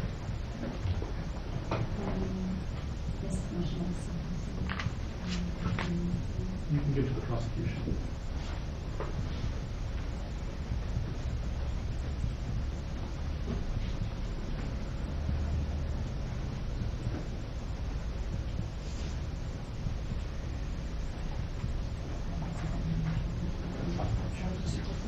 Steve.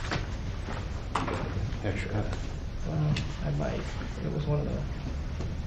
So, I did add the house to this, so the D17 will have the house on it as well. But that's the gist of it. At this point, I'm concerned about whether or not it's not. It's been released by law enforcement. Okay. When was that? Late last night. Okay. All right. That's because that part of the motion would be put at this point. Mostly concerns what's in this motion. So, okay. If I could take a moment to read. Mr. Mercer, anything associated with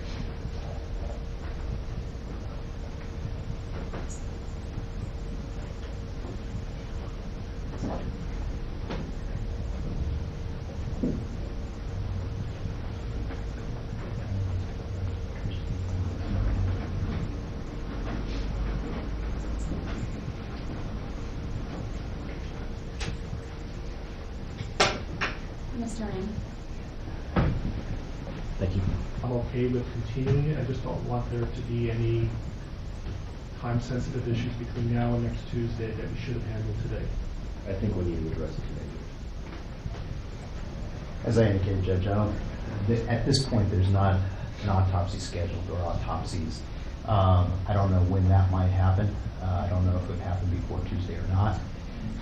With respect to this motion, and does the court want to address Mr. Mercer's concerns about clearing the courtroom, given the sealed nature of this, or may I speak for you? Well, it was I think it's based on the sealing of the affidavit in support of the warrantless arrest, and so it was your motion to seal. So if you think the reasons why you requested the affidavit to be sealed are going to be compromised, we could do this in camera.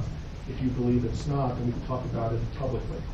I'm not worried about the compromising nature of the affidavit. I will tell the court and make a record that the prosecution has provided Mr. Mercer with a copy of the affidavit, despite the fact that it was sealed to the public. I am concerned about this being discussed in a non-in-camera setting. My concerns revolve around the issues I brought up in the objections to expanded media coverage. It's an ongoing investigation at this point. I have concerns about, what would be discussed and how that would implicate Mr. Watts' right to a fair trial and his due process right. So my request is that the court seal the courtroom so we can discuss this. Mr. Ray? Move that to the discretion of the court. It seems to me, based on everything I've heard, that the affidavit is going to be released at some point. It was the prosecution who requested the sealing of the affidavit. They're not concerned about this being compromised, the investigation being compromised. And so I think we can talk about this publicly. Mr. Ray? And when you say talk about this, are we still talking about yes. D17, yes. Which was also filed under seal? Yes. So with respect to paragraph number 3, Judge, our concerns relate to the way this is worded. As the court knows, the pathologist goes through a very extensive process when conducting an autopsy, much of which is governed by statute.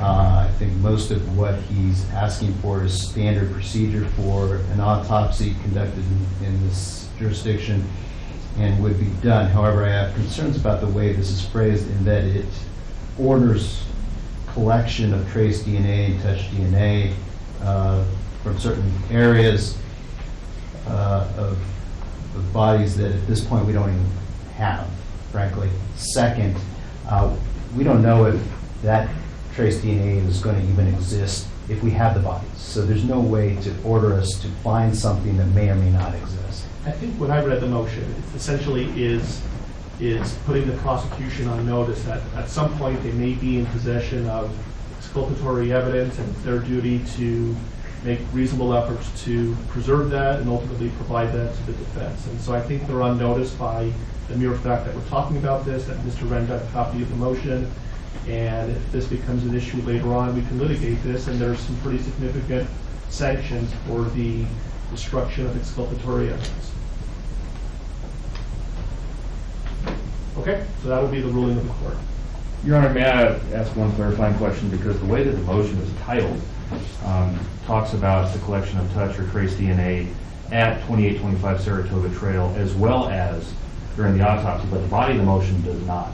I want to make sure that Mr. Merson is aware that the home where the homicides were alleged to have occurred has been released by law enforcement, was released as of about midnight last night.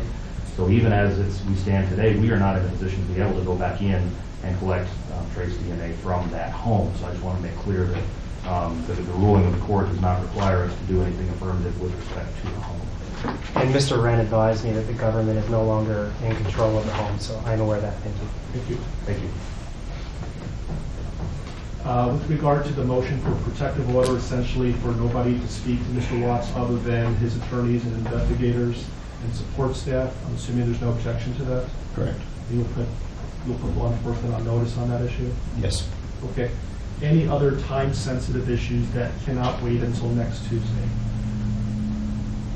Nothing from the people. Mr. Merson? May I just have 1 second? Sure.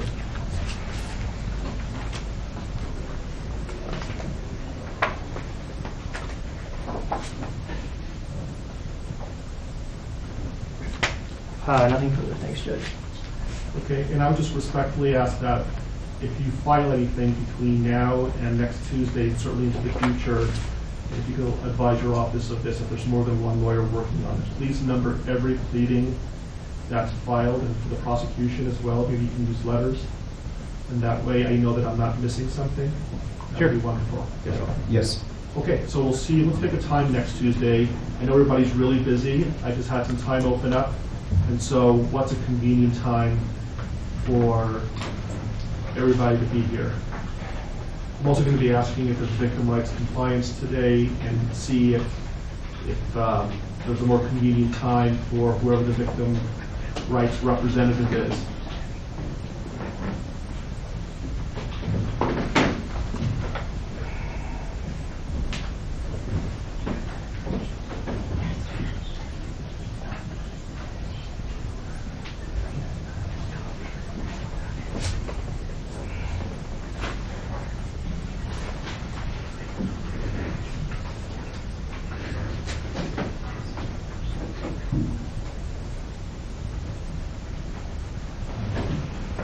You know, we have been in communication with the family of the victims.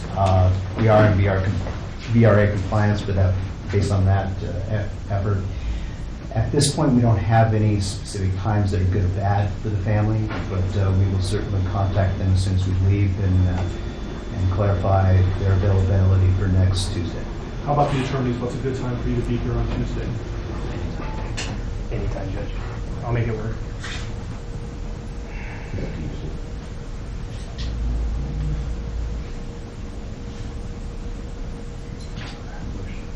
The motion's hearing in Division 12 at 2 o'clock. That'll probably last an hour. Otherwise, I'm free. How about 10 o'clock? That's fine. Okay. So the plan is next Tuesday, 10 o'clock, we're going to know whether the prosecution filed formal charges or not, and the deadline for that would be Monday at 3:30.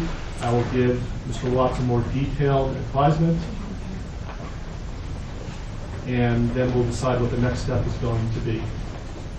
Does that work for everybody? Yeah, one more thing. Yes. I would just ask the court order that the prosecution give the defense notice as to if an autopsy is to be scheduled, when that is scheduled, so that we can file the appropriate motions. I think you can appreciate why we would want notice of that. Yes. Any objection to that? Not as to the notice issue. Yeah, I'm not going to be ordering that they, at this point, I'm not ordering that they be allowed to be present during the autopsy. Why don't we say 48 hours notice? Is that reasonable? Yes, and if I learn that information over the weekend, I'll email Mr. Merson. Is that okay with you, Mr. Merson? That's fine, thank you. They wouldn't do the autopsy over the weekend, though, would they? No, I don't believe so. They would? They're going to try to get it done soon. So 48 hours is probably not going to be because they make their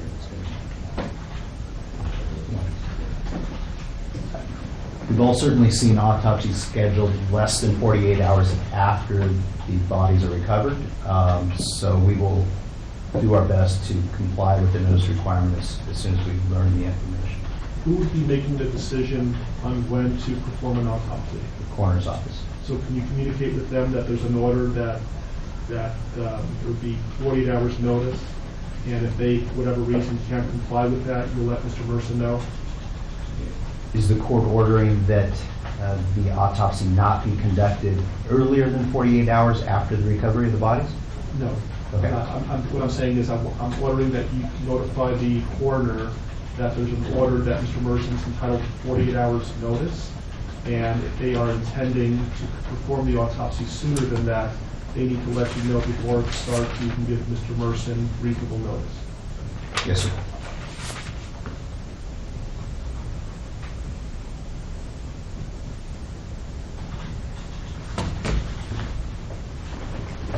Anything else you can think of between now and next Tuesday that we can resolve today? Yeah. Nothing from the prosecution. Nothing from the defense, thanks. Okay. All right, we'll see you next Tuesday at 10 o'clock or when we are at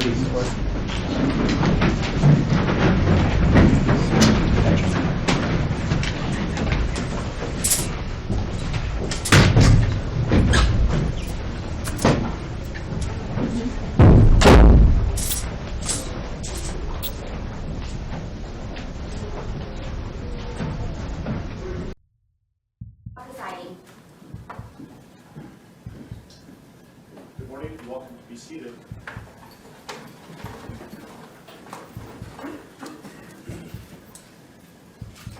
Okay, we are on the record.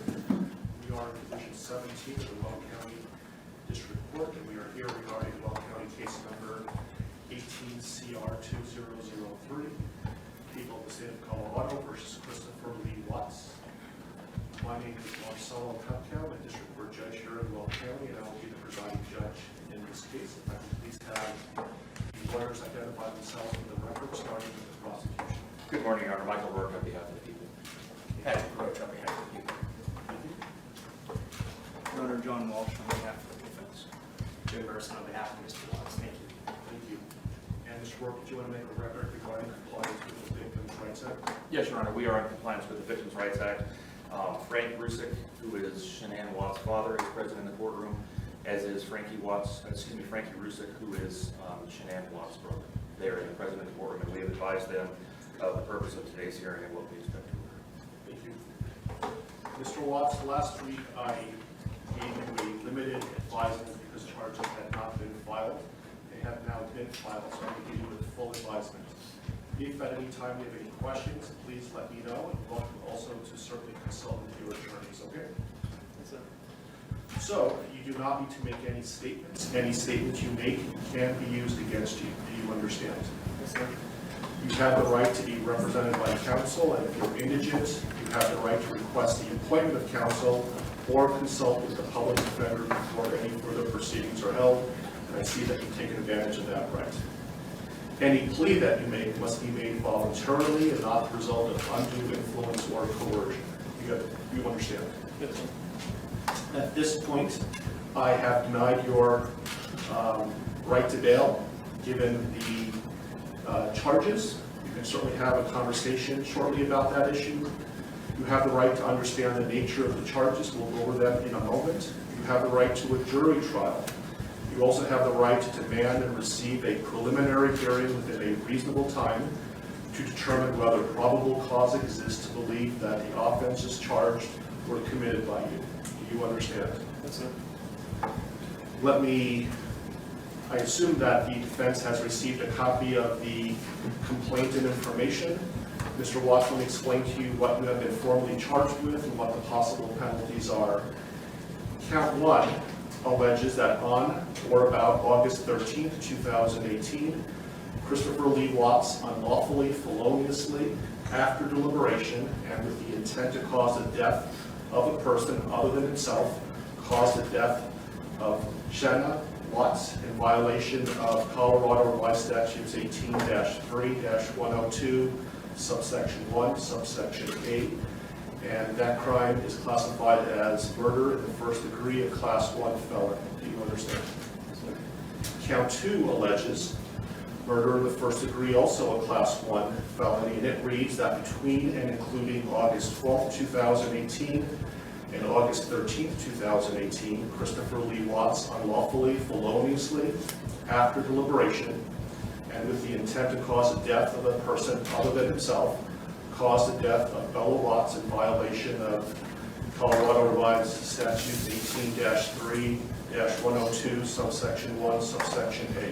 Do you understand? Yes, sir. Count 3 alleges murder in the first degree, a class 1 felony, and specifically it alleges that between and including August 12, 2018 and August 13, 2018, Christopher Lee Watts unlawfully, feloniously, after deliberation, and with the intent to cause the death of a person other than himself, caused the death of Celeste Watts in violation of Colorado Revised Statutes 18-3-102, subsection 1, subsection A. Do you understand? Count 4 alleges murder in the first degree, a class 1 felony. It alleges that between and including August 12, 2018 and August 13, 2018, Christopher Lee Watts unlawfully, feloniously, and knowingly caused the death of Bella Watts, a child who had not yet attained 12 years of age, and the defendant was in a position of trust with respect to the victim in violation of Colorado Revised Statutes 18-3-102, subsection 1, subsection F. Do you understand? Yes, sir. Count 5 alleges murder in the first degree, a class 1 felony.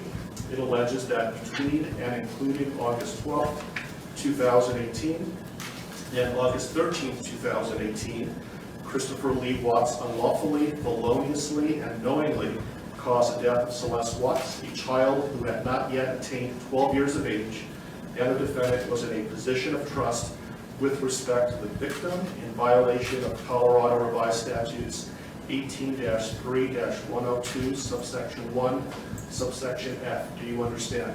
Yes, sir. With regard to these first 5 counts, the minimum sentence that the court could impose if convicted is life imprisonment in the Colorado Department of Corrections, and the maximum sentence is death. Do you understand? Yes, sir.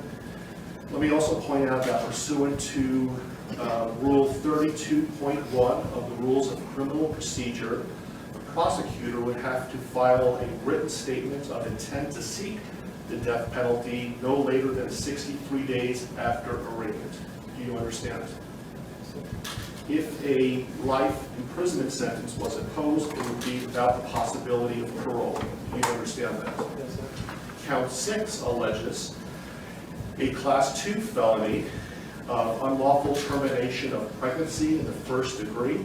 Specifically, it alleges that on or about August 13, 2018, Christopher Lee Watts, with the intent to terminate unlawfully the pregnancy of a woman, namely Shanann Watts, feloniously and unlawfully terminated the pregnancy of the woman.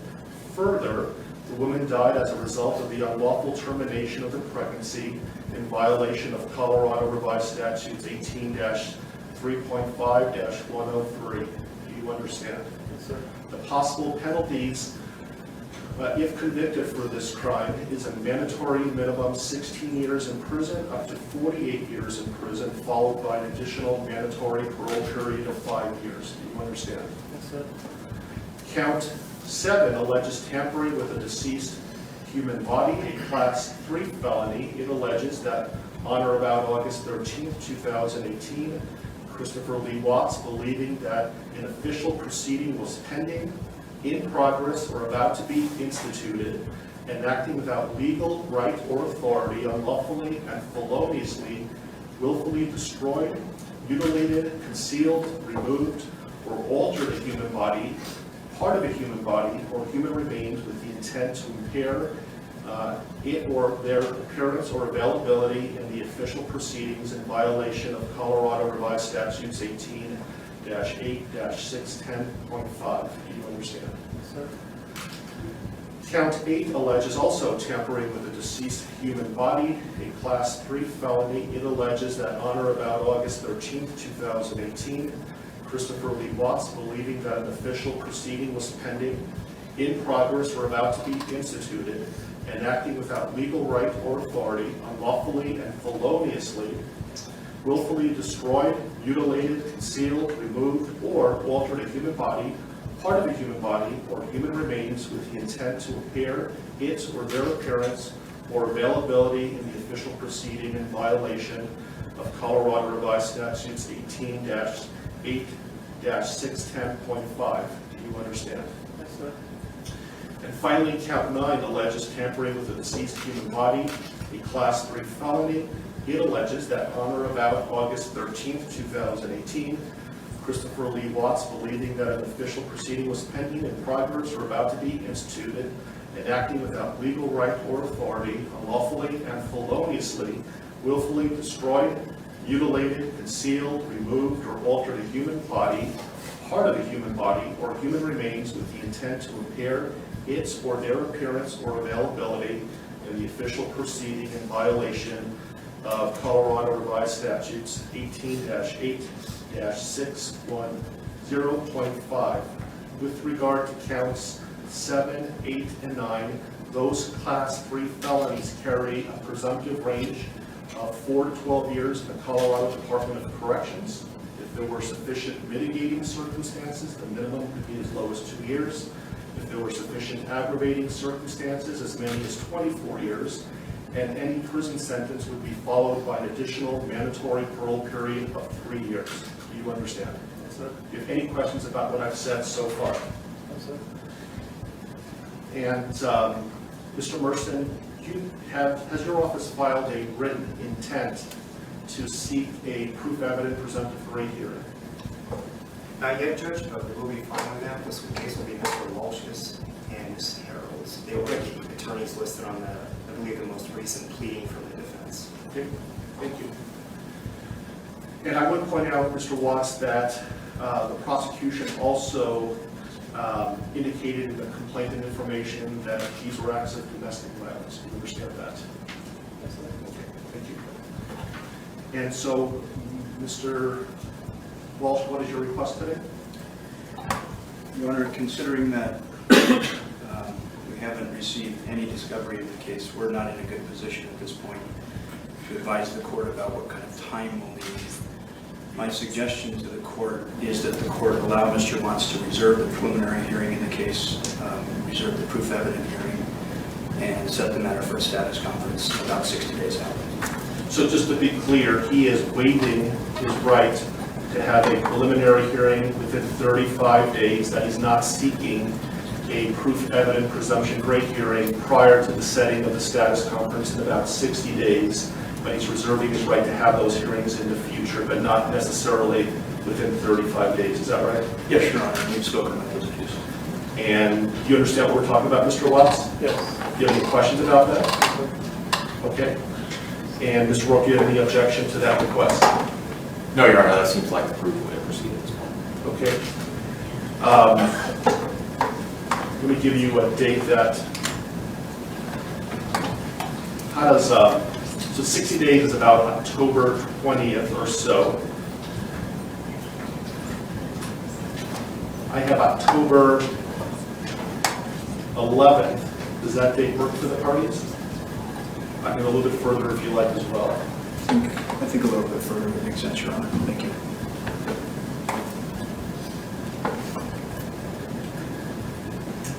How about November 19th? While we're waiting for lawyers to let me make a record that the court's going to find that Mr. Watts is knowingly, intelligently, and voluntarily waiving his right to have a preliminary hearing within 35 days. And while he has not asked for a proof evident presumption rate hearing yet, I'm told that he will, but he's not requesting that hearing prior to the status conference that we're setting today. Agreed? Yes. That date works fine with the defense, Your Honor. Thank you. Your Honor, I spoke to the Rusiks, and that is fine with the people as well as the Baker's family. How is late morning on November 19th? Anytime, Your Honor. Late morning is fine. Very good. How about 10:30? That'll work for the people. And I will be in Division 16. I apologize for the bouncing around of division, but my courtroom obviously is not big enough, and I will keep you updated on where the divisions are going to be, but the next court date will be in Division 16. Are there any other questions, comments, concerns, anything that we can address today before us recessing? I think there are a couple of things outstanding, Your Honor, and first I wanted to address one very ministerial point of clarification with respect to the standing decorum order that the court entered yesterday. By its terms, and when the court defines the applicable areas, that includes my office, specifically the boundaries of the district attorney's office. I just wanted to make a request for clarification that the terms of this order do not apply to the conduct that occurs within my office itself. Agreed. Thank you. Otherwise, I have provided a copy of this to the employees in my office, and we will be providing it to law enforcement after this hearing is final. Thank you. I also intend on issuing a case management order later today, so be on the lookout for that. I don't know if the court has the desire at this point this morning to address a couple of the other outstanding motions that the Public Defender's Office has filed that we had entered or filed responses to. We have not addressed motions 2, 3, 5, and 7. And those are the defense motions 2, 3, 5, and 7. And for the record, our responses were C, D, E, and F. I don't have those motions in front of me, but I know that I issued a number of written orders yesterday. Did you receive those? I received written orders, but not as it relates to those 4, so perhaps they just haven't reached my desk yet. If they haven't yet, I will issue a written ruling. We'll be getting it shortly. But I issued a number of orders yesterday. Your Honor, does that include, I did get the order on motion 5 and motion 7. Does that include motions 2 and 3 then that the court would? Remind me what 2 and 3 are again? Motion 2 is the motion to allow confidential defense experts to be present for any testing. And we did have a bit of additional argument on that if the court wanted to hear it. Motion 3 is a motion for a protective order. I prefer they put it in writing, then I'll issue a written order with regard to that. Is that something that's time sensitive? I think it could be, Your Honor. I can't speak for the district attorney, but it could be. I can tell the court, understanding what Mr. Walsh is referring to in motion number 2, it is not something that is going to occur in the next day or 2, so it's not time sensitive in that respect. So you'll be received, if you want to put something in writing, you're welcome to, and I will issue a written order in a timely manner. Does the court want to give us a deadline for that? Sure. When would you like to file a response? I can have it done in a day or 2. Okay. And so do you have control, Mr. Warren, as to when the testing is going to occur? Absolutely. I can certainly make clear to our forensic agents that pending the litigation or the receipt of a court order on this, that we will not do any forensic testing. That'd be great. So did you want to have time to file a reply to the response? If necessary, if I could have 3 business days to file a response to whatever Mr. Walsh files in the next couple of days, I would appreciate that. Okay, so Mr. Walsh, do you have something filed by close of business tomorrow? Yes, sir. Okay, so close of business on Monday, Mr. Warren? Yes, sir. Then I'll have something to the parties by midweek next week. Thank you. Any other issues that we can resolve today? Not from the people around. No, Your Honor. Okay. Okay, we are in recess. Thank you for your time.